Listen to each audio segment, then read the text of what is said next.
കേരളത്തിൽ SIR കരട് voter പട്ടിക പ്രസിദ്ധീകരിക്കുന്നതിന് മുൻപായി പട്ടികയിൽ നിന്ന് ഒഴിവാക്കപ്പെട്ടവരുടെ വിവരങ്ങൾ പുറത്തുവിട്ടിട്ടുണ്ട്. 24,85,003 ആളുകളാണ് ആ പട്ടികയിൽ ഉൾപ്പെട്ടിട്ടുള്ളത്. 24 ലക്ഷം എന്ന് പറയുമ്പോൾ അതിൽ മരിച്ചവരുണ്ട്, സ്ഥിരമായി സ്ഥലം മാറിപ്പോയവരുണ്ട്, കണ്ടെത്താൻ കഴിയാത്തവരുമുണ്ട്. കേരളത്തിൽ നിന്ന് അർഹതപ്പെട്ടവരാരും പട്ടികയ്ക്ക് പുറത്തുപോകാൻ അനുവദിക്കില്ല എന്ന് തെരഞ്ഞെടുപ്പ് കമ്മീഷനും രാഷ്ട്രീയ പാർട്ടികളും ഉറപ്പു പറയുമ്പോഴാണ് ഇത്രയും പേർ ആ പട്ടികയിൽ ഇടം പിടിച്ചിട്ടുള്ളത്. അതവിടെ നിൽക്കട്ടെ. ഇനി പറയുന്ന കണക്കാണ് വളരെ ഗൗരവത്തിൽ നമ്മൾ എടുക്കേണ്ടത്.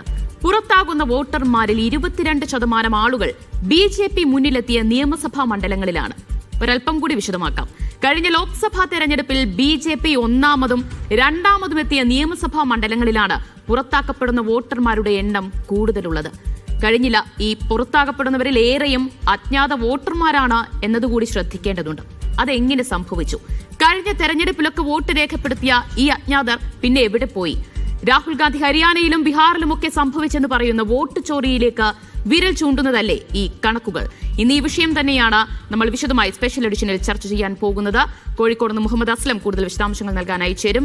KT കുഞ്ഞിക്കണ്ണൻ CPM-ൽ നിന്ന്, OK ഫറൂഖ് കോൺഗ്രസിൽ നിന്ന്, വലതു നിരീക്ഷകൻ ഷാബു പ്രസാദ് എന്നിവർ ചർച്ചയിൽ അതിഥികളായി എത്തുകയാണ്. ആദ്യം നമുക്ക് ഈ ചർച്ച ഒരൽപ്പം കണക്കിൽ നിന്ന് തന്നെ തുടങ്ങാം. ഈ പട്ടിക വിശദമായി പരിശോധിച്ച ക്രോഡീകരിച്ച ഈ ഗൗരവത്തിലെടുക്കേണ്ട ചില കണ്ടെത്തലുകളിൽ എത്തിച്ചേർന്ന മുഹമ്മദ് അസ്ലമുണ്ട്. അസ്ലം, എത്രത്തോളം അസ്വാഭാവികതയുണ്ടായി ഈ കണക്കിൽ? ഏറ്റവും പ്രധാനമെന്ന് പറയുന്നത് ഈ 20 മണ്ഡലങ്ങളിലെ കണക്ക് തന്നെയാണ്. അതായത് കേരളത്തിൽ 140 നിയമസഭാ മണ്ഡലങ്ങളാണുള്ളത്. ഈ 140 നിയമസഭാ മണ്ഡലങ്ങളിലെയും കണക്കുകൾ ഇപ്പോൾ SIR-ന്റെ AST ലിസ്റ്റ്, അതായത് പുറത്താക്കുന്നവരുടെ ലിസ്റ്റ് പുറത്തുവിടുമ്പോൾ അത് 25 ലക്ഷം പേർ പുറത്താകത്തുള്ളതാണ് പ്രാഥമികമായ കണക്ക്. ഇനി ഫൈനലൈസേഷൻ വരാനുണ്ട്.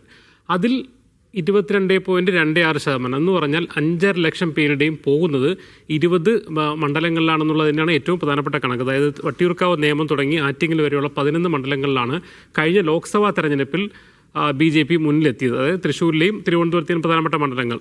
രണ്ടാം സ്ഥാനത്തെത്തിയ മണ്ഡലങ്ങളിൽ തിരുവനന്തപുരം, പാലക്കാട് തുടങ്ങിയ മഞ്ചേശ്വരം, കാസർഗോഡ് തുടങ്ങിയ ഹരിപ്പാട് വരെയുള്ള 9 മണ്ഡലങ്ങൾ. 20 മണ്ഡലങ്ങളിലെ കണക്കുകളാണ് 22%. ഇത് സ്വാഭാവികമായിട്ടൊരു അസാധാരണത്വം വരുന്നുണ്ട്. കാരണം നമ്മൾ ബാക്കിയെല്ലാ 140 മണ്ഡലങ്ങൾ നമ്മൾ പരിശോധിക്കുമ്പോൾ അത് 2%, 3%, 5% എന്നിങ്ങനെയാണ് ഈ പുറത്താക്കപ്പെടുന്ന വോട്ടർമാരുടെ കണക്കെങ്കിൽ അതൊരു 5, 6, 7, 8 വരെ എത്തുന്നെങ്കിൽ അവിടെ നമുക്ക് BJP മണ്ഡലങ്ങളിലേക്ക് എത്തുമ്പോൾ അതൊരു കൂടുതലായിട്ട് വരുന്നുണ്ട്. ഇതൊരു പക്ഷേ നഗരമണ്ഡലങ്ങൾക്കൊരു സ്വാഭാവികമായ രീതിയിൽ വോട്ട് ഷിഫ്റ്റിംഗ് പാറ്റേൺ ഉണ്ട്. കാരണം പലപ്പോഴും ജോലിക്കും മറ്റുമൊക്കെ വന്ന് താമസിച്ചിട്ട് മാറിപ്പോകുന്ന ആൾക്കാരുടെ ഒരു പാറ്റേൺ ഉണ്ട്. എറണാകുളം ഉൾപ്പെടെയുള്ള മണ്ഡലങ്ങളിൽ അത്തരം ചില പാറ്റേണുകൾ കാണുന്നുണ്ട്. എറണാകുളത്തും ഈ വർധനമുണ്ട്.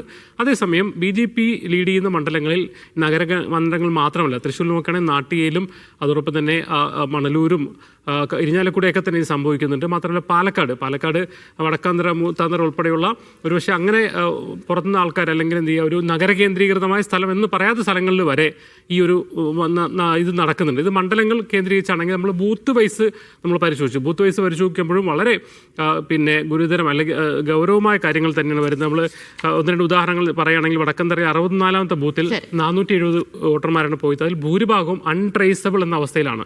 അത് തന്നെയാണ് തൃശ്ശൂരിലെയും തിരുവനന്തപുരത്തെയും ആറ്റിങ്ങലിലേക്ക് അവസ്ഥ. അതായത് അജ്ഞാത വോട്ടർമാർ വലിയ തോതിൽ ഈ ബൂത്തുകളിൽ വരുന്നുണ്ട് എന്നുള്ള കണക്കുകൾ വരുന്നു. അത് മറ്റ് മണ്ഡലങ്ങളുമായി താരതമ്യം ചെയ്യുമ്പോൾ തുലവും വലുതാണ്, വ്യാപകം അല്ലെങ്കിൽ വലുതാണ്, അസ്വാഭാവികത ഉണ്ടെന്ന് കൃത്യമായി നമുക്ക് പറയാൻ കഴിയും.